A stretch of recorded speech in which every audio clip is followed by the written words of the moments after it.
Pelaku pelecehan anak di Bekasi, Jawa Barat ditetapkan jadi tersangka. Video pelaku yang kabur naik ke atap rumah saat digerebek warga tersebar di media sosial.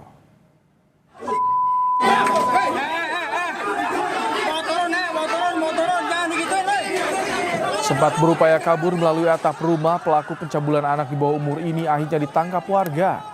Pelaku bahkan jatuh dari atap dan sempat menjadi sasaran amuk warga. Pelaku yang merupakan badut jalanan kini telah ditetapkan jadi tersangka dan ditahan. Hasil penyelidikan polisi, tersangka melakukan aksi bejatnya pada dua korban yang masih di bawah umur dengan modus mengiming-imingi uang pada korban.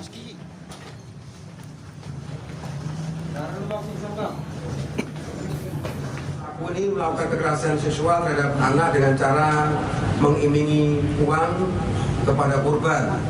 Motif yang kita dalami ya mungkin ada kelainan seksual berkaitan dengan perilaku terhadap tersangka.